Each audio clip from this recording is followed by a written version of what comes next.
जी part 2 start हो गया। जी पूछिए। किधर किधर? ये कंपाउंड तो नहीं है, इकट्ठी तो नहीं है, ये अलग एंट्री है, ये अलग एंट्री है। कंपाउंड करें तो यूं करें, एक्यूमुलेशन डेबिट, बॉयलर क्रेडिट और कैश क्रेडिट। बहरहाल फर्क नहीं पड़ता यार, फिर छोटी छोटी बातें सोच रहे हो, तुम मना नहीं किया।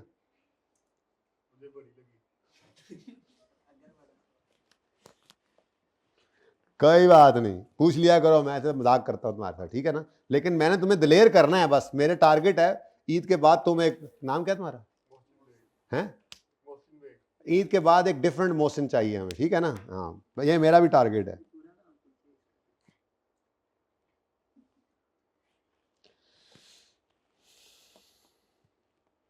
अच्छा जी, वो अपना अल्लाह आपका भला करे, एक मेथड ऑफ डेप्रिसिएशन हुआ करता था, आउटपुट मेथड, है कोई जान पहचान उससे? अच्छा, अच्छा दोस्त है आपका, शादी मतलब थोड़ी सी गल कर दो सही, बस शुरू हो जाने उसके बाद। अभी कह दूं आज एक्स्ट्रा क्लास करनी है, सबको डेथ पड़ जाएगी। अभी FR1 में जरूरत नहीं, इंशाल्लाह नहीं पड़ेगी, अल्लाह ने चाहा तो नहीं पड़ेगी। क्या कह रहे हो, मुकर ना जाना सर आप? अल्लाह करे छुट्टी भी नहीं होगी इंशाल्लाह। हाँ, और आप लोगों को भी, आप लोग आते हैं तो ही मैं आता हूँ ना पढ़ाने, आप लोग ना आए तो मैं आ सकता हूँ, आ जाऊँ तो पढ़ा सकता हूँ, बस आप लोगों ने ना पूरा साथ देना है, आप लोगों के बगैर कुछ नहीं हो सकता, आप इस बात को समझें। ईद की छुट्टियां अगर 6 हैं तो 6 ही हों। मैं नहीं बताऊंगा। Page number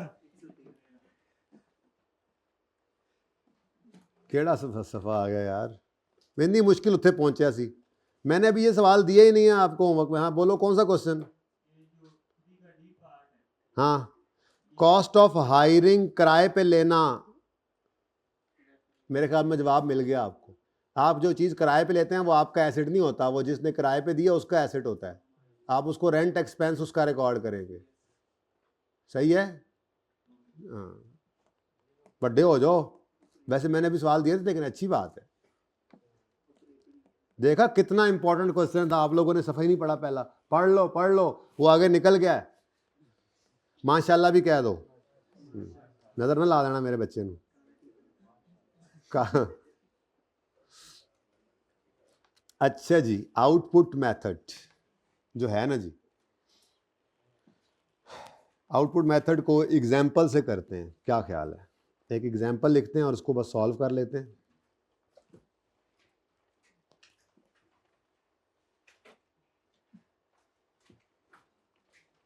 Depreciation expense is calculated by using following formula.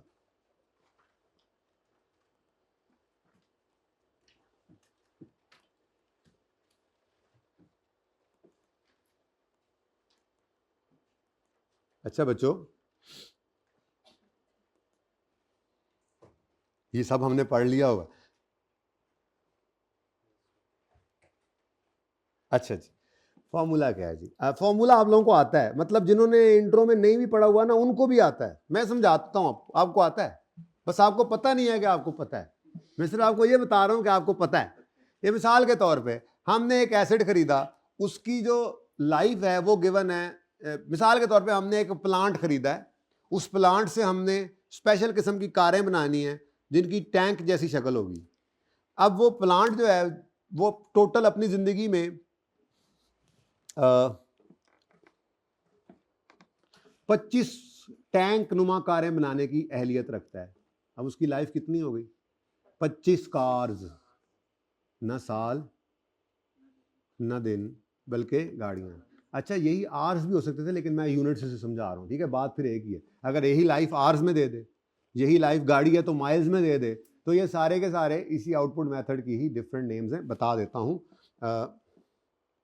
Output method को आर्स मेथड भी कहते हैं, यूजेज मेथड भी कहते हैं, माइलेज मेथड भी कहते हैं, ठीक है, ये सब आउटपुट मेथड के नेम्स हैं। तो depreciation expense for the year, depreciation expense कैसे निकालेंगे आप पकड़ेंगे जी कॉस्ट, माइनस करेंगे उसमें से रेजिडुअल वैल्यू, डिवाइड करेंगे आप उसको total life, total estimated life, total estimated life. वो किसी भी जो वो आर्स में हो सकती है, यूनिट्स में, मैं फिलहाल यूनिट्स की बात कर रहा हूँ, ठीक है। यूनिट्स ले लें या आर्स ले लें या माइल्स ले लें या जो भी है, अब काफ़ी है, अब इतनी जगह तो फॉर्मूला नहीं आएगा ना, ठीक है। तो cost minus residual value, divide जब कर दिया ना हमने इसको यूनिट्स से या आर्स से या माइल्स से, तो हमारे पास जो डेप्रिसिएशन आएगी, पहले जैसे डेप्रिसिएशन होती थी ना जी, डेप्रिसिएशन आया करती थी पर ईयर, जब हम ईयर से डिवाइड करते थे तो डेप्रिसिएशन आया करती थी पर ईयर। जब यूनिट से डिवाइड करेंगे तो डेप्रिसिएशन आएगी पर यूनिट, पर यूनिट। अब जितने यूनिट जिस साल में बनेंगे उससे मल्टीप्लाई कर दो, उस साल की डेप्रिसिएशन आ जाएगी। इसीलिए तो इस मेथड के अंदर, वाहिद इस मेथड के अंदर, अगर एसेट बंद पड़ा है तो डेप्रिसिएशन भी बंद पड़ी है, वरना डेप्रिसिएशन नहीं रुकती है। डेवोए डेप्रिसिएशन एक बार एसेट रेडी टू यूज हो जाए, चाहे यूज करो चाहे ना करो, चाहे लेट यूज करना शुरू करो, चाहे यूज हो रहा था बीच में किसी लेबर ने स्ट्राइक कर दी, बंद हो गई फैक्ट्री, 2-3 महीने बंद रही, डेप्रिसिएशन नहीं बंद होगी। स्ट्रेट लाइन रिड्यूसिंग बैलेंस वाली नहीं बंद होती, हाँ आउटपुट मेथड वाली बंद हो जाती है। तो कॉस्ट माइनस रेजिडुअल वैल्यू जब आपने किया तो आपको बुक अपना डेप्रिसिएशन मिल गई, लेकिन वो डेप्रिसिएशन जो है वो पर यूनिट निकल आई है। अब आपने क्या करना है जी, जितने यूनिट्स आपने इस साल के अंदर प्रोड्यूस किए हैं आप उससे मल्टीप्लाई करते रेलेवेंट ईयर में, तो यूनिट्स या आर्स इन रेलेवेंट ईयर। लें जी, ये आपका फॉर्मूला है इसका आउटपुट मेथड का, ठीक है जी। तो अब एक एग्जांपल बना लेते हैं, नकदो नकदी, इसको तैयार करते हैं और फिर आगे बढ़ते हैं, ठीक है जी। फिर सवाल करेंगे ना, सवाल में असल में ना क्वेश्चन 4 के अंदर आउटपुट मेथड है। क्वेश्चन 4 में तो बहुत कुछ है, क्वेश्चन 4 में अपग्रेड भी था, तो क्वेश्चन 4 के अंदर फिर अपग्रेड की वजह से लाइफ भी चेंज हो रही थी, लेकिन अब क्वेश्चन 4 आपके सामने टिकने वाला, लेकिन उसमें एक नया मसला था। उसमें ना तो उसने जर्नल एंट्री मांगी थी, ना उसने बुक वैल्यू मांगी थी, ना उसने लेजर मांगे थे, उसने एक्सट्रैक्ट्स मांग दिए थे। कोई बात नहीं, एक्सट्रैक्ट्स तो हम सीख रहे थे, बस 2-3 दिन हुए, ज़रा बीच में ब्रेक लग गई थी, हैं जी। वरना तो एक्सट्रैक्ट्स तो आपको पता है पीएनएल के अंदर क्या जाता है, डेप्रिसिएशन या गेन लॉस, और बैलेंस शीट में क्या जाता है, एसेट की बुक वैल्यू। और कोई एडिशनल चीज़ें अगर उस सवाल में आए तो देख लेंगे, जो उस वक्त करनी है कर लेंगे समझा के, नहीं तो फिर एक्रूअल का टॉपिक याद है आपको, 6-7 दिन आपने इंट्रो में लगाए होंगे। अब आपको क्या लगता है, बस यूज़ तो बहुत है उसका, यहाँ पे 2 से 3 दिन मैंने लगाने हैं उस पर, क्योंकि मुझे पता है आप लोग, मैं नहीं कहता आप सही अच्छा पढ़ के आए होते हैं, एक तो डिफरेंट जगहों से पढ़ के आए होते हैं तो फॉर्मेट सेम हो जाता है, दूसरा कुछ भूल रहे होते हैं, पर्चे से निकल के तो आपको याद ही नहीं रहता कि मतलब कहाँ थे, ये हम कहाँ आ गए हैं, तो ज़रा रिवाइज हो जाता है। तो एक्रूअल भी है, जैसे IAS 16 अगर आलू है ना, आलू मैंने कहा था हर सब्जी में पड़ा होता है, ऐसे ही एक्रूअल मटर है, वो भी अक्सर जगहों पे फिट हो जाता है, ठीक है ना, हर टॉपिक में तकरीबन वो फिट हुआ होगा। तो उस पर जब 3 दिन लगाएंगे तो उसमें एक्रूअल जब समझ आ जाएगी, तो यहाँ पर एक चीज़ है, वो मेंटेनेंस कॉस्ट जो है वो शायद अभी थोड़ी आपको समझ नहीं आएगी, जो चौथे सवाल के अंदर। खैर चलें, बात आगे निकल गई, वापस आए एग्जाम्पल पे। एग्जाम्पल हमारी आ गई जी, एक हमने एसिड खरीदा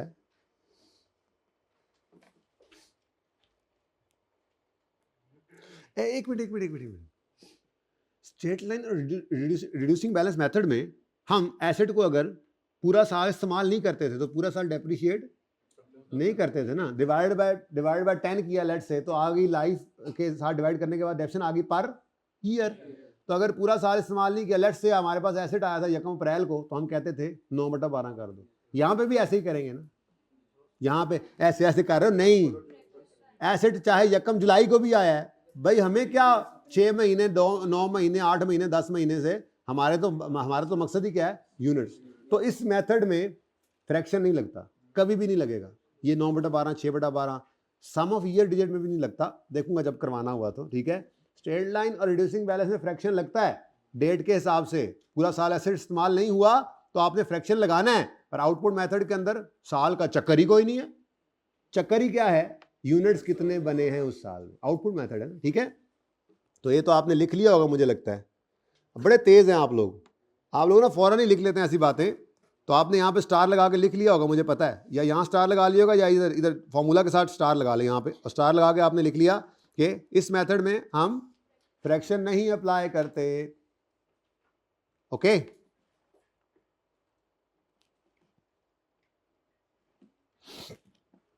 अच्छा जी, अच्छा वाला सवाल बनाने लगे थे हम। हमने एक एसेट खरीदा है जी, कॉस्ट है उसकी यकम मार्च 2015 पे।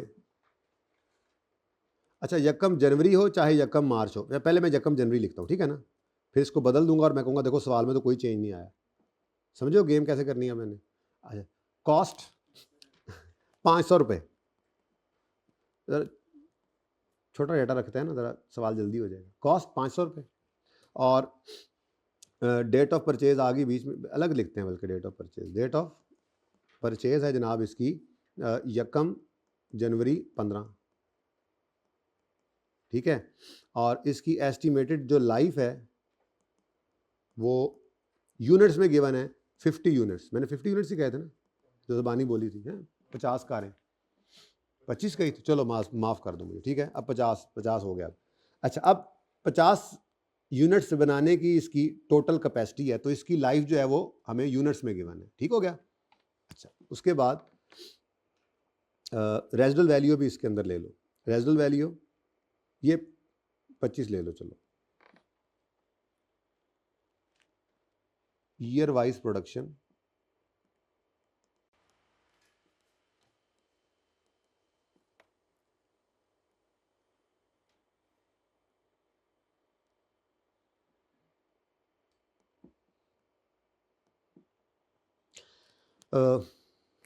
छोटा रखते हैं सवाल, 3 साल में भड़का देते हैं अपना टारगेट। Units produced.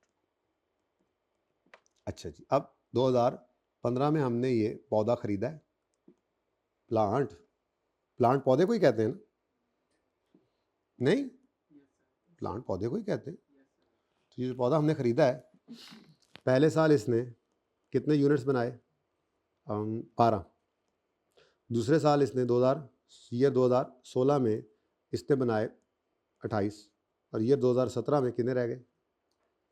10। ये जानबूझ के मैंने इस तरह रखा है क्योंकि आपको मैंने बताया था स्टैंडर्ड की गाइडेंस है, एसेट से आने वाले बेनिफिट का जो पैटर्न हो, एडेप्शन मेथड भी वैसा चुनो कि मेथड एडेप्शन एक्सपेंस का भी पैटर्न वैसा ही हो। जैसे अगर एसेट से आने वाला फ़ायदा हर साल बराबर, तो स्ट्रेट लाइन लो, एडेप्शन एक्सपेंस भी हर साल बराबर है। अगर एसेट से आने वाला फ़ायदा हर साल डिक्लाइन हो रहा है, तो फिर एडेप्शन एक्सपेंस का एडेप्शन मेथड रिड्यूसिंग बैलेंस लो ताकि एडेप्शन एक्सपेंस भी हर साल कम हो। अब ये मेथड मैंने जान के ऐसे किया, मुझे बताओ क्या हर साल फ़ायदा बराबर दे रहा है एसेट? पहले साल 12 यूनिट्स बनाए और बेचे, दूसरे हम बेचेंगे, हम जितना बनाएगा उतने बेच रहे हैं ना हम, ठीक है, डिमांड के हिसाब से बनाते हैं। दूसरे साल फ़ायदा इसने ज़्यादा दिया है, तीसरे साल फिर कम हो गया, तो ना स्ट्रेट लाइन है ना रिड्यूसिंग है, पहले बढ़ गया फिर कम हो गया। तो इस मेथड इस यहाँ पर वो दोनों लग भी नहीं सकते, ठीक है। तो बहरहाल आप लोगों ने यहाँ पे अब इसका सलूशन करना है। तो आपकी फेवरेट वर्किंग डेट, डिस्क्रिप्शन और प्लांट मैंने बोला है, कहीं लिखा नहीं हुआ प्लांट है, पर मैंने बोला है कि ये प्लांट है, ठीक है, मेरी एग्जांपल है ना। लो जी, अब यकम जनवरी 15 पर कॉस्ट कितनी है जी? 500। फिर 31 दिसंबर 15 पर हमने डेप्रीसिएशन निकालनी थी, तो 500 माइनस 25 डिवाइडेड बाय 50 यूनिट्स। अब जब 50 यूनिट से डिवाइड किया तो पर यूनिट ऑप्शन आ गई। ईयर से डिवाइड करते हैं तो पर ईयर आती है, यूनिट से डिवाइड करेंगे तो पर यूनिट। अब पहले साल 15 वाले साल में कितने यूनिट्स बने हैं? तो इंटू 12 करो, 100, ठीक है जी। Book value 386। फिर जनाब 31 दिसंबर 16 आया, अब डेप्रीसिएशन निकालनी है, तो अगेन 500 वैसे एक बार निकाल कर आप रख भी सकते हैं डिवाइड बाय 50 करके पर यूनिट, तो वो ज़्यादा आसानी हो जाएगी, लेकिन मैं ज़रा फॉर्मूला दोबारा लिख रहा हूँ। अब इस साल में कितने यूनिट्स बने जी? तो डेप्शन एक्सपेंस कितना आ गया? 266, ठीक है जी। बुक वैल्यू जी 100, उसके बाद 31 दिसंबर 2017 वाले साल के अंदर कितने यूनिट्स बने हैं वो देख लेते हैं। डेप्रिसिएशन तो पर यूनिट ही होती है, अब पहले निकाली नहीं मैंने अलग से, मैं फॉर्मूला ज़रा रिपीट करना चाह रहा हूँ ना, बार बार आए। डिवाइडेड बाय 50, अब ये पर यूनिट आ गया। अब 17 वाले साल में 10 यूनिट्स आए तो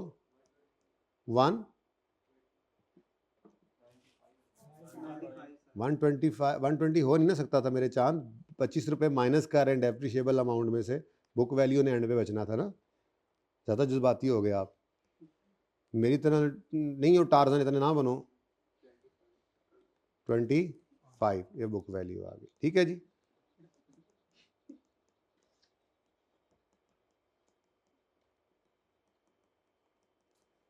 चिड़ियां चहचहा रही हैं,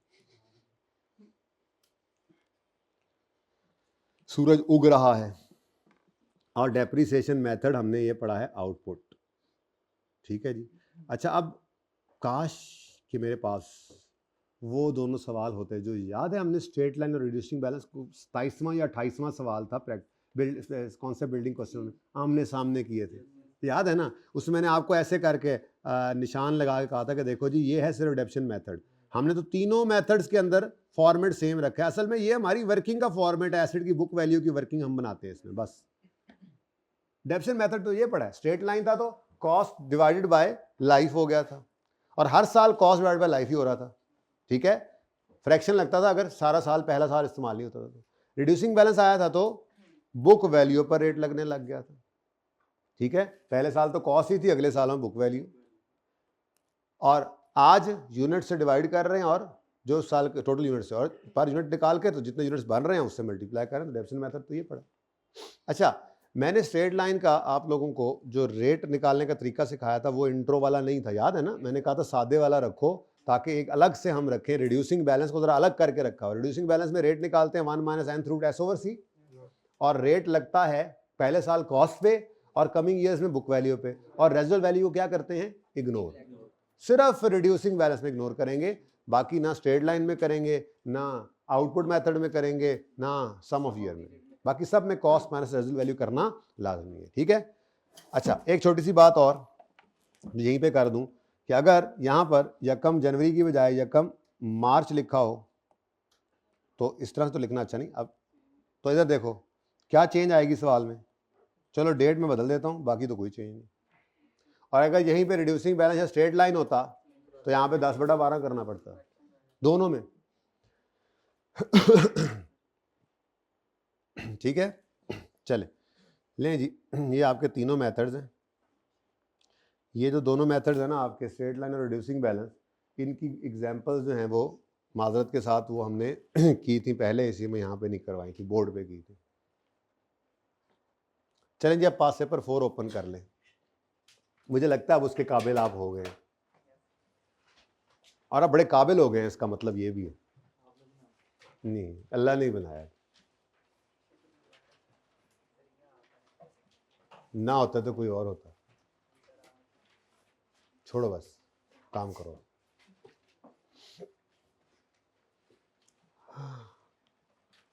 नहीं मिटा।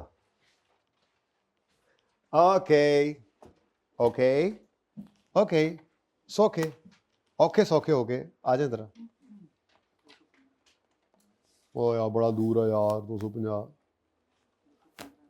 215 भी बड़ा दूर है भाई, वो केड़ा नेड़े।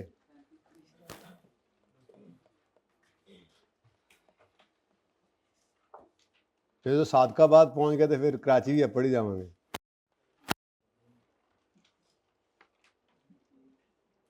ये वो जिसकी मैं बात कर रहा था, आएगा इंशाल्लाह, या ईदों पहले एक दिन या ईदों बाद एक दिन, है बहुत इंपॉर्टेंट सवाल, छुट्टी ना करना।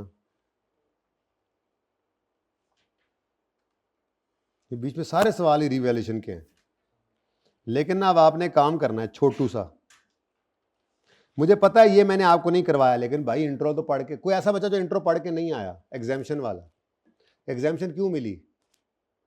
आप तो हाइब्रिड वाले, आपको मैं बाद में पूछ लूंगा, एग्जामिशन क्यों मिली? आई कांग्रेस सम ऑफ ये डिजिट वहाँ पढ़ा था, फिर क्यों एग्जामिशन मिली?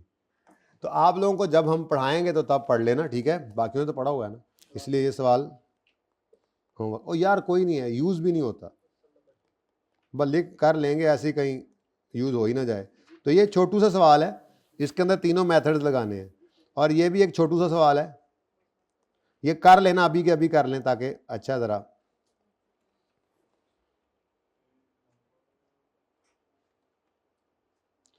पेज 214 पे क्वेश्चन 2 और 3 जो हैं छोटे छोटे, बहुत ही पुराने सवाल हैं।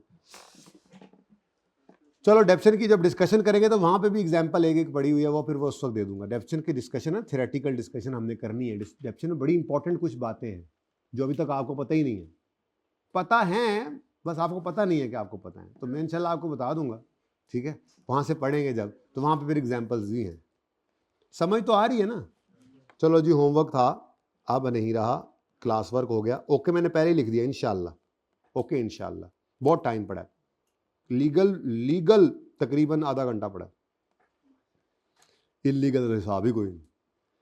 लो जी, for the year end 31 December 13, 14, 15 compute the relevant amounts to be included under each head in income statement and balance sheet.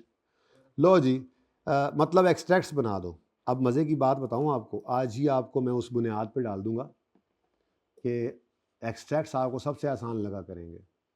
ये मुश्किल सवाल है ना, इसमें वर्किंग ऐसे ही करेंगे जैसे आप वर्किंग अभी तक मैंने आपको हर सवाल को इसी फॉर्मेट में किया वैसे तो हमने, ठीक है? लेकिन ये जिस वक्त से ये शुरू हुआ था, इस सब्सिक्वेंट एक्सपेंडिचर में 3 काम हमने किए हैं, जो अपग्रेड कॉस्ट या ये मेजर इंस्पेक्शन या रिप्लेसमेंट ऑफ पार्ट तो इनमें जो वर्किंग का फॉर्मेट था ना, वही फॉर्मेट ही मैं आपको बना के देता हूँ। लेकिन थोड़ा सा ज़रा बुनियाद बनाते हैं। अब एक सवाल आपके सामने पड़ा ही है, ठीक है? अगर मैं आपसे कहूँ कि मुझे 2022 P&L का एक्सट्रैक्ट बना दें, तो इस पूरी वर्किंग में से देखकर बताएं क्या चीज़ आपके लिए रेलेवेंट है। डेप्रेशन एक्सपेंस कौन सा वाला? ये वाला ना, ये वाला सिर्फ ये, वो तो 4 साल का था वैसे भी। 22 के अंदर तो सिर्फ ये 12 पॉइंट, तो यहाँ पे मैं आके लिखूंगा डेप्रीसिएशन एक्सपेंस 12.91।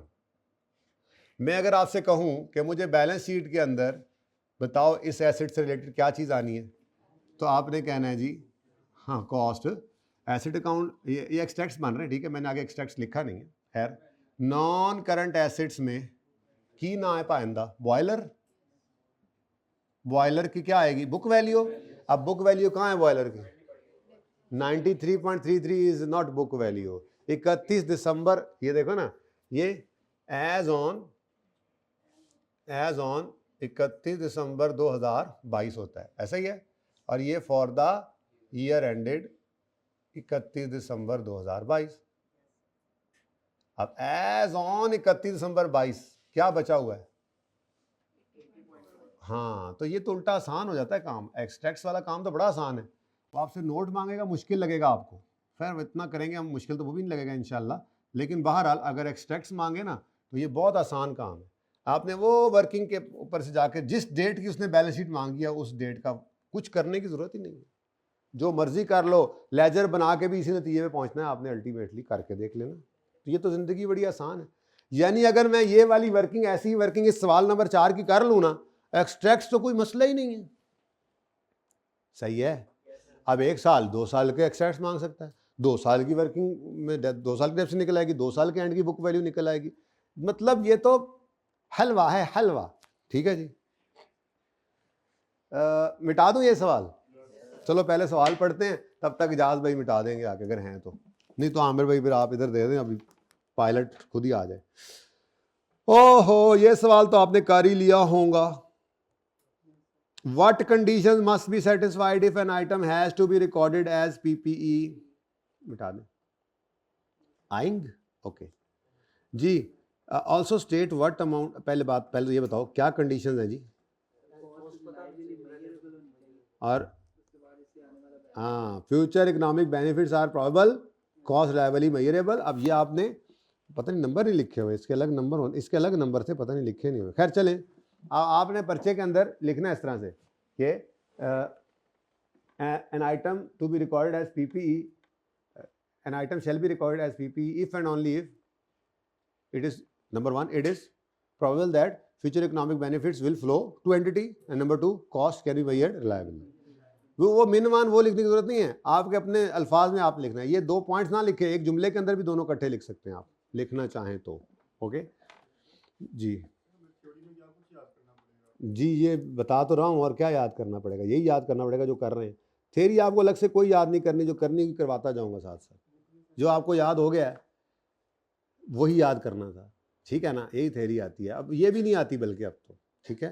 तो थ्योरी पता है किस तरह से आती है, वो सवाल देके कहेगा डिस्कस करो, अब उसमें कोई रिप्रोडक्शन नहीं है, कोई रट्टे नहीं है। अब जैसे गवर्नमेंट ग्रांट हम करेंगे, सबसे ज़्यादा उसी के अंदर करता है नॉर्मली आजकल, ठीक है।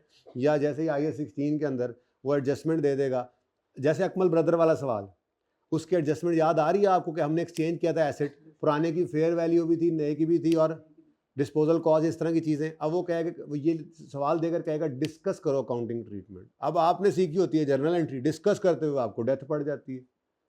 वही जो आपने सीखा है जर्नल एंट्री की बजाय उसको अंग्रेजी में लिख के बताना होता है, ये थ्योरी आती है, ठीक है। मैट्रिक एफएससी मुक गई है।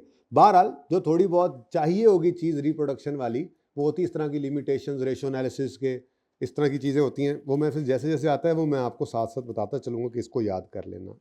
कुछ चीज़ें याद करने वाली होंगी, बहुत थोड़ी सी, ज़्यादा चीज़ें याद रखने वाली होंगी। तो याद रखने वाली चीज़ें भी बताऊँगा, याद करने वाली भी बताऊँगा। आपने इसकी परेशानी नहीं लेनी, आप बस जो करवाता जा रहा हूँ वो प्लीज़ करते जाए। Also state at what amount such item shall be carried after initial recognition if entity is following, और ये अभी आप नहीं कर सकते। खैर वो अमाउंट वैसे क्या है, वो अमाउंट होगी latest revalued amount less accumulation less impairment loss. जब पूरी हो जाएगी बात तो इंशाल्लाह ये पार्ट का ये सभी आप अंग्रेजी में लिख कर उसे बता सकते, ठीक है। ओके, आ जाओ यार असल सवाल पे आओ, अब छोड़ो रिक्वायरमेंट को, सवाल पढ़ो। इन 2013 on Jacob January 13, Delta acquired a specialized machine for its production department. The available information is as follows: list price of machine, freight charges इसमें क्या हो जाएंगे, electrical installation cost, staff training. अच्छा, अब ये एसेट में तो ऐड नहीं होगी, इतना बिग नो तो है, लेकिन आज सवाल की रिक्वायरमेंट समझो। आज उसने कहा है मुझे P&L और बैलेंस शीट के एक्सट्रैक्ट्स बना के दो, तो P&L में तो ये एक्सपेंस बनना है ना। तब बड़े हो गए अब आप, वो ज़माना गया जब खलील मियाँ, सारे खलील मियाँ हो आप मेरे लिए, फाख्ता उड़ाया करते थे, ठीक है। अब आप क्या उड़ाएंगे, उकाब। तो pre production testing, purchase of 3 year maintenance contract. अब अगेन ये आना तो नहीं है, ये आना तो नहीं है, एसडी कॉस्ट में ऐड तो नहीं होना, लेकिन है तो हमारी अकाउंटिंग ट्रीटमेंट वाली चीज़, खर्चा भी है अगर तो। अब इसके अंदर थोड़ा सा एक्रूअल का कॉन्सेप्ट है, ठीक है। तो चूंकि एक्रूअल आप लोगों को जिन्होंने नहीं पढ़ा हुआ उनको मसला आएगा। बहरहाल मैं ट्रीटमेंट इसका लिख दूंगा, यहाँ पे कर दूंगा, थोड़ा बहुत समझाने की कोशिश भी करूंगा, अगर आगे समझ तो ना आई तो कोई नहीं, एक्रूअल का टॉपिक जब आएगा तो समझ आ जाएगी, ठीक है। एनीवेज आगे कहता है एस्टिमेटेड रेजिडुअल वैल्यू, ये for the purpose of depreciation use होनी है, कॉस्ट में तो ऐड नहीं होनी, ठीक है। तो ये डेप्शन के अंदर यूज करेंगे। फिर trade discount on list price, ओ माइनस करना है। अर्ली सेटलमेंट डिस्काउंट, अब ये भी क्या होता है, minus. Estimated life in machine hours, machine hours में लाइफ गिवन है, मतलब कौन सा मेथड लगेगा, आउटपुट मेथड लगेगा। अभी मैं आपको करा के आ रहा हूँ यूनिट्स में, कोई मसला नहीं, यूनिट से डिवाइड किया था तो पर यूनिट आया था डेप्शन, अभी हावर्स से डिवाइड करेंगे तो पर हावर लाइफ आ जाएगी, ठीक है। जितने हावर जिस साल में चलेगा उतनी डेप्शन आ जाएगी, कोई मसला, okay. Machine hours use during the year ended 13, 14, 15 वर इतने इतने एंड इतने, अदब के साथ, रिस्पेक्टफुली, अच्छा नहीं रिस्पेक्टिवली। तो 3 साल गुजर गए थे, ये मामला हुआ है, ठीक है। नहीं, 2 साल गुजरे थे तो कुछ हो गया है, oh my god there is something happening, so what, मैंने कहा था ऐसे सवालों के लिए तरतीब क्या है, पहले हत्थे तक पहुंचो तो सही, और जब तक कुछ नहीं हुआ तब तक तो आ जाओ। पहले से ही उसको देख के परेशान हो, मर गए, बर्बाद हो गए, आगे भी नहीं जा रहे हो, वहां तक तो पहुंचो, वो नंबर तो ले लो, ठीक है। तो यकम जनवरी 15 पे उन्होंने अपग्रेड का सोचा है, तो भाई पहले 31 दिसंबर 14 तक तो आ जाए ना। अब हमारे सवाल की जो हमारी जो वो वर्किंग थी उसका फॉर्मेट बिल्कुल वही होगा।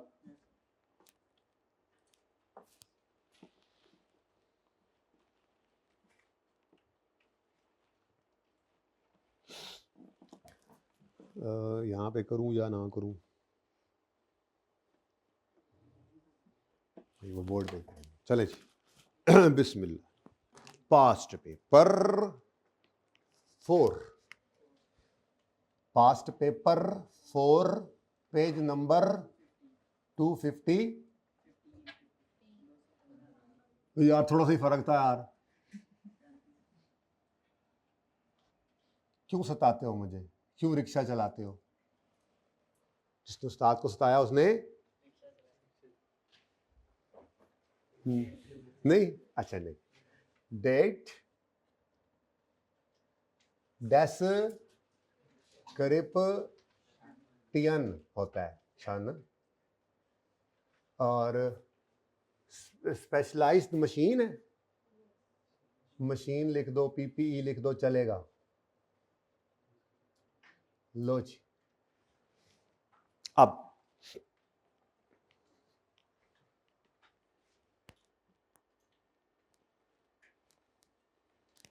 यकम जनवरी 13 पर मशीन खरीदी है, कहीं पे उसने ये नहीं लिखा कि किस दिन ये रेडी टू यूज हो गई थी, शायद लिखने की जरूरत ही नहीं थी उसको, क्योंकि मेथड कौन सा यूज करना पड़ रहा है। अच्छा, कहीं पे ये भी नहीं लिखा हुआ कौन सा मेथड यूज करते हैं, जरूरत नहीं है ना लिखने की, उसको नजर आ रहा है आर्स में लाइफ गिवन है तो आर्स ही यूज करेंगे ना, आउटपुट मेथड ही लगेगा ना। हाँ, चूंकि आउटपुट मेथड है इसलिए उसको ये नहीं बताना पड़ा कि यकम जनवरी 13 में ये आया था, यकम जनवरी 13 को अगर आया था तो कितने दिन इंस्टॉल होता रहा और टेस्ट रन हो गए, कब रेडी यूज हुआ था टेस्ट रन के बाद, ये नहीं बताया, जरूरत नहीं है। क्या ख्याल है? ये पता लग गया ना कि 13 में भी कुछ घंटे चला है, तो मतलब 13 में रेडी टू यूज हुआ था तो चला है। क्या ख्याल है? ठीक है, तो बहरहाल यकम जनवरी 13 ही मैं डेट ऑफ एडिशन लिख रहा हूं, मसला कोई नहीं है उसका, ठीक है। पर अगला मसला क्या है, कॉस्ट रेडिली अवेलेबल नहीं है, कॉस्ट तो निकालनी पड़ेगी कुछ कंपोनेंट्स को ऐड करके, तो तरतीब ये रखेंगे। अब हम अपनी तरतीब नहीं छेड़ते, यकम जनवरी 2013 पर कॉस्ट जो निकालनी है वो एक वर्किंग में अलग से निकाल देते हैं, मैं वर्किंग 1, ये भी तो वर्किंग है वैसे, ये भी तो वर्किंग है, वर्किंग 1 ये, तो इसको मैं वर्किंग 2 में निकाल, क्योंकि उसने मुझसे क्या मांगा हुआ है, एक्सट्रैक्ट्स, तो वो रिक्वायरमेंट है, तो पहला सफा छोड़ दी पर्चे के लिए, लेकिन चलें थोड़ा एक आध दिन और, 1-2 दिन 4 दिन और गुजार लें। वैसे अच्छी तरतीब क्या है, रिक्वायरमेंट पढ़ी, पहला सफा रिक्वायरमेंट के लिए छोड़ा, दूसरे सफे हेडिंग दी वर्किंग्स और शुरू हो गए, ठीक है। अच्छा तरीका तो ये है, बाकी फिलहाल तो चलेगा, अभी स्टार्ट है, इब्तिदाए इश्क है। कितने को आइटम्स हैं यार, ये 13, 14,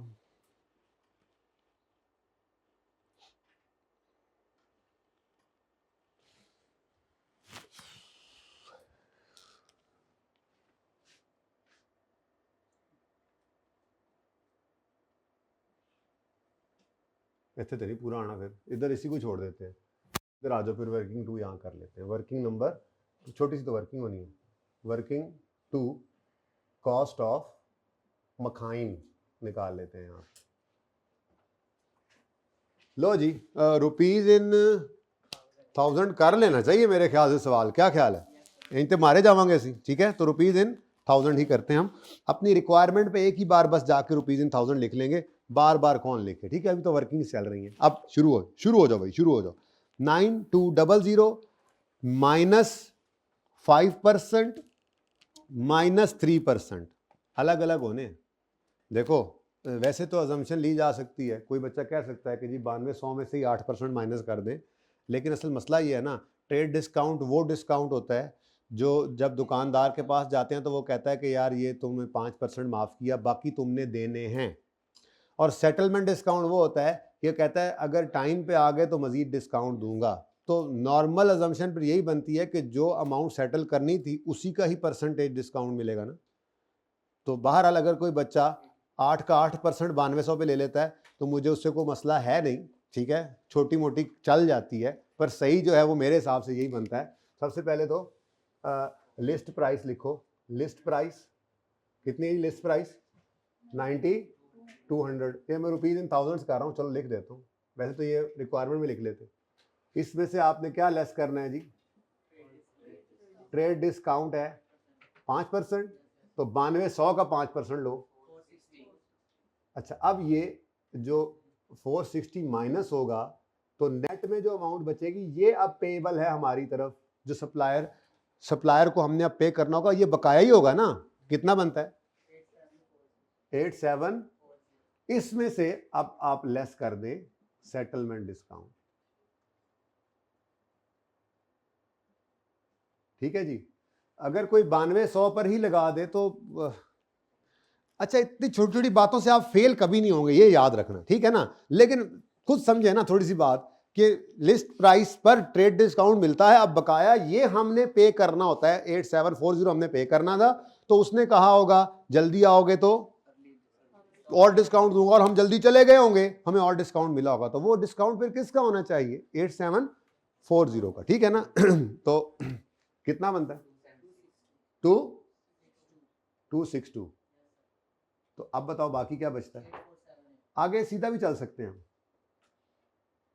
ऐसे चलते जाओ बस, ठीक है। अब आगे एड लेस के कर दूं इसके अलावा? चलो आगे चलो, फिर आगे जी फ्रेट चार्जेस ऐड कर दूं? Add freight 263, electrical installation cost 245, add electrical installation कितना जी? 245।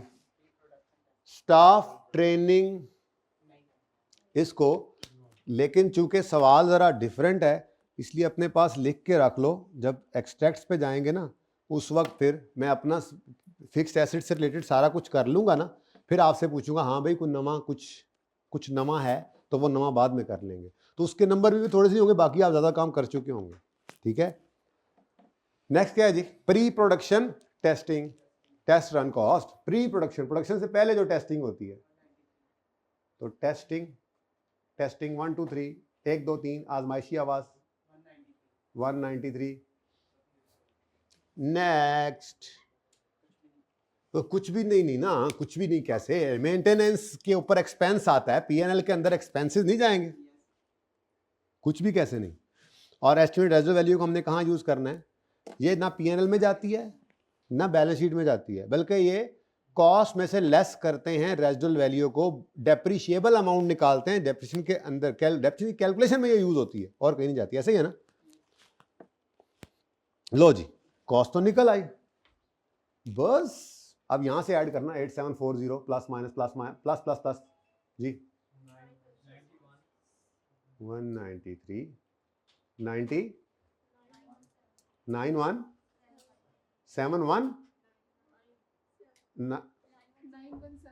अच्छा 9179। बस ऐसे बोलना है कि पहली बार मुझे समझ ना आ जाए, बस ये आपका टारगेट होना चाहिए इस सेशन पूरे का ना, ये टारगेट इंशाल्लाह।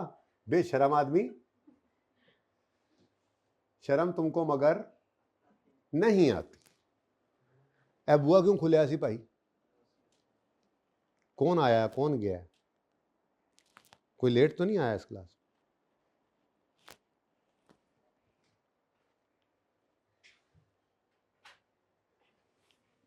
जी बच्चों 9179 1000 में चल रहा है काम, ठीक है ना।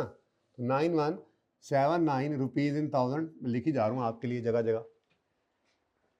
अब काम शुरू करते, ठीक है। टोटल लाइफ इसकी कितनी है? 12,000 साल। अच्छा आर्स 12,000 आर्स है इसकी लाइफ, ठीक है। डिवाइड करोगे इससे, और रेजुअल वैल्यू कितनी है? 175। तो डेप्रीसिएशन निकालनी है जी हमने, तो 9179 डिवाइडेड बाय 12,000। अब चूंकि 1000 में सवाल चल रहा है तो फिर हर चीज 1000 में लो। ये थोड़ा सा टेक्निकल बात है, लेकिन करते रहोगे तो इंशाल्लाह सीख जाओगे। 12,000 घंटे हैं और 9,179,000 रुपए हैं। तो अगर ऊपर रुपए 1000 में कर लिए हैं तो फिर नीचे 12,000 ना कर देना, फिर आर्स को भी क्या कर लो 1000 में। और अगर ये बात समझ नहीं आती तो मेरे बच्चे इसको 917900 लिख ले, कोई मसला नहीं है। ठीक है जी। ये तो आ जाएगा पर आर, डेफिनेशन आ जाएगी पर आर। अब देखो यहां से 2013 में कितने आर्स ये चला है, 2000। अच्छा प्लांट तो वहीं खड़ा नहीं रहता, कहते चला है। चले छोड़े छोड़े कोई बात नहीं, फिर कभी सोचेंगे। Into okay, gradual value minus करते हैं। देखा देखा, भूल गया ना मैं जी। 175 डिवाइडेड बाय 12 इंटू 2, तो क्या आंसर आया जी 1500। 15 क्या सही नहीं है? 1500 पॉइंट, तो 1501 कर लो यार, मर जाते कसमें यार, राउंडिंग कर दे जी। बुक वैल्यू बता दें, बुक वैल्यू अभी नहीं लगी बुक, 2 बजे के बाद लग जाती है ना बुक जी। नेक्स्ट 7678, 31 दिसंबर 2014। अब चूंकि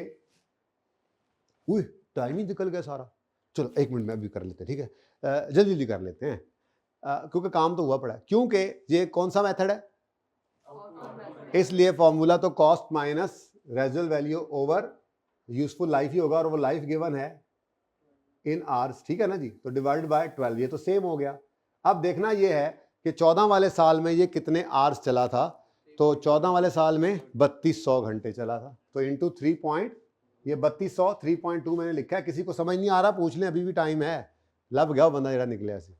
अच्छा जी जी बोले 2401, एक जरा नाल चल रहे हैं ना साढ़े, चलो कोई नहीं जी।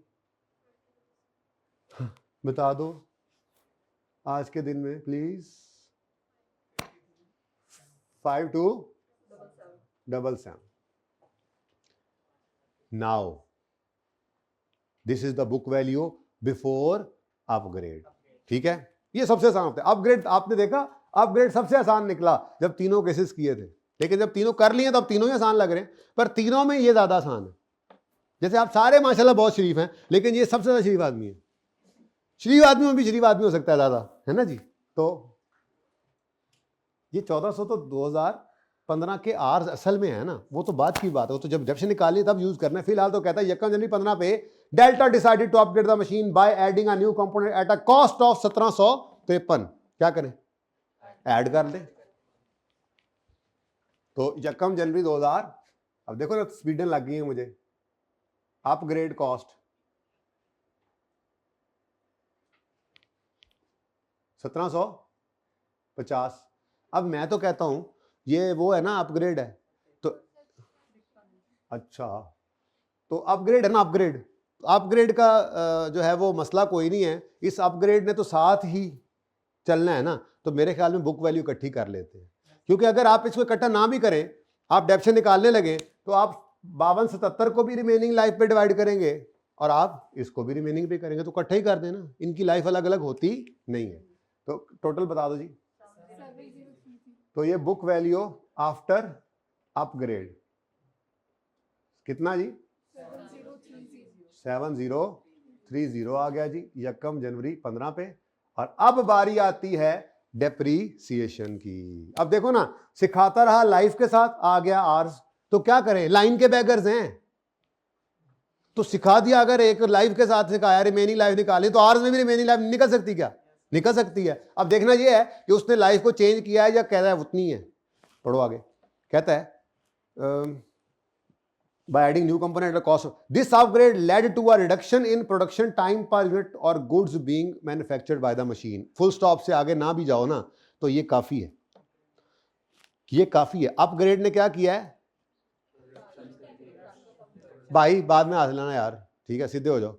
अपग्रेड ने क्या किया है, तो जब ये फायदा एफिशिएंसी बढ़ गई है तो इनफ था, ये कैपिटलाइज मैंने इसीलिए कर दिया था। लेकिन सोने पे सुहागा, the upgrade also increase the estimated remaining life of machine on यकम जनवरी टू डिफरेंट। अंग्रेजी की मार पढ़नी है आपको, अगर पढ़नी है तो अकाउंटिंग की मार अब नहीं पढ़ सकती आपको। इंट्रो पढ़ के आया, आपको अकाउंटिंग तो पहले ही आती है। मैं तो आपको सिर्फ बस जो थोड़ा सा गाइड कर रहा हूं, अकाउंटिंग तो आपको पहले ही आती है। मार अंग्रेजी की ना खा लेना बस, ठीक है। यहां पे लिखा होता था बाय इतने आवर्स, यहां पे लिखा होता था कि टोटल लाइफ इतनी है। यहां पे क्या रहा है, इंक्रीज होगी एस्टिमेटेड रिमेनिंग लाइफ मशीन की टू 8000 मशीनी घंटे। चेक कर लेते हैं ना, बढ़ी है कि कम हुई है। पहले 12000 घंटे थे इसकी ओरिजिनल लाइफ, माइनस करो 2000, कितने रह गए 10, माइनस करो 3200, 6800, 6800 इस दिन इसकी रिमेनिंग लाइफ थी। लेकिन अपग्रेड ने आके 8000 कर दिया। लेकिन जिंदगी आसान क्यों है, क्योंकि ये रिमेनिंग लाइफ ही तो हमें चाहिए थी, ठीक है। तो यकम जनवरी 15 पर ही तो हमें रिमेनिंग लाइफ चाहिए थी, उसी दिन मिल गई ना, जिस दिन चाहिए उसी दिन मिल गई ना। तो 31 यकम जनवरी 15 पे 8000 मशीन आवर्स हैं और रेजुअल वैल्यू जो है वो भी बदल के 350 हो गई। स्पीड में चेक करो मेरी, 7030 कॉस्ट है। और बोलो बुक वैल्यू कह लो, book value after upgrade minus ते कराओ रेजुअल वैल्यू 350। अब की बार आप भूल गए, देखा जो दूसरे पे हंसता है ना, सिर्फ ऐसा ही होता है। पिछली रेजुअल वैल्यू पे हंसे थे ना, मेरे पे हंसे थे ना, हंसना छोड़ दो। Divided by 8 into 1.4। 2015 के आवर्स, एक्चुअल वर्क आवर्स तो वही है ना, अपग्रेड हो या जो भी हो, वो जो घंटे चली है मशीन वही चली है, इंटू 1.4 आंसर 11। तो अब आप कह रहे होगे यार जिस दिन ये सवाल इसने दिया है कितनी बदतमीजी की है इस उस्ताद ने, हैं बनता था उस दिन देना। भाई मैं तो ऐसे ही चलूंगा, जो काम आपको देना करवाना मैंने जरूर है, इंशाल्लाह घर पहुंचाएंगे हर चीज को। लेकिन अक्सर ऐसा होगा कि आपको थोड़ा सा जान मारनी पड़ेगी, यही आपके काम आना है। देखो हर चीज मैं पहले करवा दूं, उसके बाद आपको समझ आ ही जानी है, तो पर्चे में फिर मुझे साथ ले जाना, तो किस किस के साथ जाऊंगा मैं, है जी। तो इसलिए थोड़ा सा जिन्होंने एफर्ट की उनका इसमें से आधा तो सही हो ही गया उन्हें। तो ये तो कामयाबी यही है कि बगैर कुछ सिखाए आपने आधा सही कर लिया। सीखने के बाद 70-80% सही कर लो, 100% तो मैंने कभी कहा भी नहीं सही। अच्छा अगर हो रहा हो पर्चे में तो कर लेना, ये नहीं कि 70% सही हो गया तो बस नहीं है, सर ने कहा था 70 से ज्यादा सही करने की जरूरत नहीं। अगर कोई हो रहा हो तो कर लेना, उसमें हर्ज कोई नहीं है जी। बोले 5861, हाँ जी 5861 बीवी 31 दिसंबर 15 और सवाल हुआ खत्म। अब जवाब शुरू करते हैं, ठीक है। एक्सट्रैक्ट्स मांगे थे उसने। अब देखो यार कौन कौन से साल के हैं, 13, 14, 15, ले मसला ही कोई नहीं। नाम क्या है बिजनेस का, delta PNL extracts for the year ended. अब ये प्रॉपर PNL भी पूरा लिखना है आपने पर्चे में। For the year ended, for the year नहीं लिखता यार, 3 है ना वैसे, जो 2 साल होते हैं वैसे तो। 31 दिसंबर रिसेंट लिखो और कंपैरेटिव दूसरा लिख दो, कर लेंगे इंशाल्लाह। फिलहाल तीनों साल्स यहां लिख रहे हैं। तो 31 दिसंबर 2000, कहां शुरू हो रही कहानी, 13 से। 31 दिसंबर 2014 और 31 दिसंबर 2015, ये फॉर द ईयर आ जाएगा, ठीक है जी। और उसके बाद स्टेटमेंट ऑफ, तो Delta statement of financial position extracts as on, दोबारा लिख देता हूं फिर। 31 दिसंबर 15, 31 दिसंबर 14, 31 दिसंबर 13, ना मेरा ना कर बंदिया तेरी मेरी, समझ आई। चले अब मुझे बताओ डे 1 से, मैंने डे 1 तो शायद डे 1 ही था, नहीं तो डे 2 से तो ये काम शुरू कर दिया था कि हमने एक्सट्रैक्ट्स में, इसीलिए बुनियाद से ही काम शुरू कर। पास पेपर में आता है 2 से 3 सवाल आपको मिलेंगे एक्सट्रैक्ट्स वाले, मुश्किल लगते हैं बच्चों को, नहीं लगने चाहिए आपको मुश्किल। तो भाई एक्सट्रैक्ट्स बनाने हैं तो क्या देखना है, हमारे सामने जो सवाल है इसमें से क्या चीज उठ के PNL में जानी है और क्या चीज उठ के बैलेंस शीट में। अभी मैंने वो दूसरी चीज छोड़ी थी, उनको नहीं कर रहा मैं, ठीक है ना। तो बताओ अब देखो कितना आसान कर देती है ये वर्किंग इस एक्सट्रैक्ट्स वाली रिक्वायरमेंट को भी। अच्छा यही वर्किंग है, इसी से जर्नल एंट्रीज करेंगे, इसी से लेजर बन रहे हैं, इसी से नोट बनाएंगे, इसी से एक्सट्रैक्ट्स बना रहे हैं। बुनियाद ये आगे रिवैल्यूएशन होगी, इसी तरह की वर्किंग होगी। वर्किंग यही है, आगे इसी से चीजें हम बनाते चले जाएंगे। ठीक है, ओके। अब मुझे बताओ 13 वाले साल की डेप्रिसिएशन किधर है? ये पढ़िए 1501 डेप्रिसिएशन एक्सपेंस 1501। ठीक है जी, नेगेटिव लिख दो तब भी चल जाएगा, कोई नहीं, इधर एक्सपेंस लिखा हुआ काफी होता है वैसे तो। उसके बाद तो एक मिनट, अब बैलेंस शीट में क्या जाना है? बैलेंस शीट के अंदर नॉन करंट एसेट्स में मखाइन की बुक वैल्यू जानी है, वो भी यहीं से मिल जाएगी आपको। ये 31 दिसंबर 13 की बुक वैल्यू। अब आप लेजर बनाओ, कॉस्ट अलग रखो, प्रोडक्शन अलग रखो, अल्टीमेटली बाद में नेट करके यही नतीजा मिलना है। अब जब उसने एक्सट्रैक्ट्स मांगे हैं तो पागल है हम लेजर बनाएं, पागल है हम कॉस्ट की एंट्रियां करें। जब उसने मांगे एक्सट्रैक्ट्स हैं, सिंपल उठाओ बुक वैल्यू लिखो, वर्किंग का रेफरेंस दो, अल्लाह लाते खैर समझो। ठीक है, तो यहां पे रेफर करोगे आप वर्किंग नंबर 1 दैट्स इट 7678। पहले 8 बोलने वाले शर्म करो, 7678। ठीक है जी, डन हो गया। अगले साल की डेप्रिसिएशन एक्सपेंस, मतलब जब ये हो गया तो फिर कुछ भी नहीं बचा। ये कितना आसान काम है, एक्सट्रैक्ट्स बनाना तो दुनिया का आसान तरीन काम है जी। 2401 एंड बुक वैल्यू है 5277।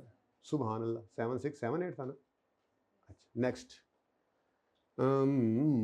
1169। एस्टीमेट चेंज है, ये है, वो है, लटरम है, पटरम है, जो भी है सब कवर हो गया बीच में। ठीक है जी, और बुक वैल्यू ठीक है। अब जो 2 चीजें छोड़ी थी वो सिर्फ मैं लिख रहा हूं। ठीक है, और ना समझ आए तो अब कल पूछ लेना, क्योंकि अब सर आते ही होंगे। ठीक है, कल परसों भी सर ने चाती मार ली थी। तो स्टाफ ट्रेनिंग एक्सपेंस है, कहां जाएगा? पीएनएल में। स्टाफ ट्रेनिंग कितना है जी एक्सपेंस? बोलो 351। सिर्फ और सिर्फ 13 के अंदर है। हर साल थोड़ा ही होगा, एक बार ट्रेनिंग दी है, कहीं लिखा हुआ है एनुअल। ठीक है, लेकिन ये जो मेंटेनेंस कॉन्ट्रैक्ट है ये 528 3 साल का है, तो इसको ना मैं कल कराऊंगा अब, या फिर इसको स्टार ही लगाए रखें।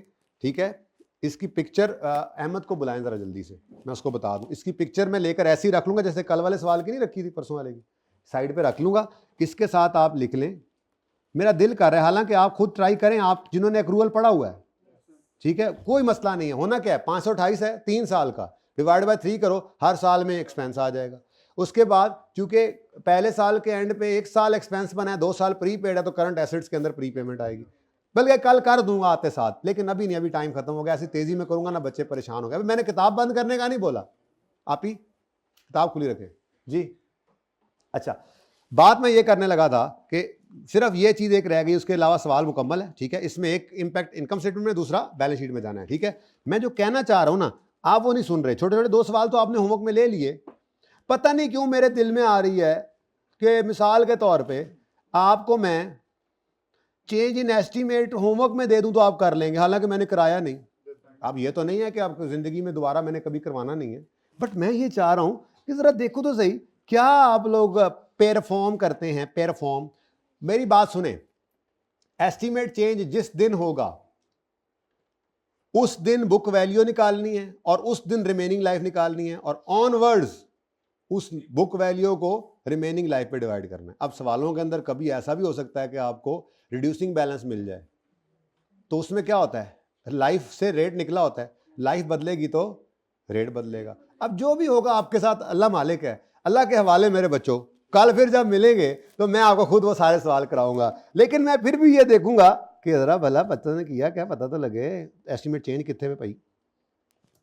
तो ऐसे ही मेरे दिल में आई है, आज तक ऐसा कभी नहीं किया, ये मैं जिंदगी में पहला तजर्बा कर रहा हूं आप लोगों के साथ। ठीक है, लेकिन मसला नहीं है, मसला इसलिए नहीं है कि ये आज हमारी आखिरी क्लास नहीं, अगर जिंदा ना रहा तो कोई और आएगा वो करा देगा आपको। उन्होंने कह देना कि उस्ताद ने कहा था कल कराना है, उन्होंने मर गया तो तुसी करा दो, हो जाएगा कल। आपने एक ट्राई करनी है 43, 44, 45, 46, 47, ये तीनों चारों पांचों के साथ भी होमवर्क ले। निक्के निक्के सवाल हैं, वर्किंग का फॉर्मेट यही रखना है। ये क्या हुआ है, ये देखो, ये भी चेंज इन एस्टीमेट हुआ है, तो आपने एस्टीमेट चेंज के दिन जो बुक वैल्यू निकालनी है, निकालनी नहीं है, आपकी इस वर्किंग के अंदर निकली होगी, बस एस्टीमेट चेंज के दिन रिमेनिंग लाइफ यूज करनी है। अच्छा, अब एस्टीमेट चेंज क्या होगा, कभी लाइफ बदलेगी, कभी मेथड बदलेगा, कभी रेजल्ट वैल्यू भी बदलेगी, वक्त बदलेगा, जज्बात बदलेंगे, हालात बदलेंगे। आपने नहीं घबराना, आपको जो समझ आए कर देना है। ये मैंने कल कराना है वैसे, लेकिन आप लोग माशाल्लाह इतने तेज हो गए हैं, 10-11 लेक्चर्स में आप एक कदम आगे चलना शुरू हो चुके हैं, ठीक है। तो इंशाल्लाह आपने ये 5 सवाल कौन कौन से हैं, कौन सा, ये हेडिंग होगी ना बेटा यहाँ पे, तो 43 से 47, ओके जी। पेज नंबर है 158, 158, पेज 158, क्वेश्चन 43 से 47 आपका रियल टेस्ट, ठीक है जी। और कल वैसे भी टेस्ट है, तो टेस्ट के अंदर जितना पढ़ा है वो आएगा, जितना पढ़ा होगा हफ्ते के अंदर वो आ सकता है। अकाउंटिंग में कौन सी रिवीजन की जरूरत होती है, हर रोज ही आप रिवाइज कर रहे हैं पहला लेक्चर, आपको पहला लेक्चर रिवाइज करने की जरूरत नहीं पड़ी, ओके। जिंदगी अगर रही तो कल होगी मुलाकात। अल्लाह हाफिज़। बोल बोल, जल्दी बोलो, जल्दी बोलो। मैंने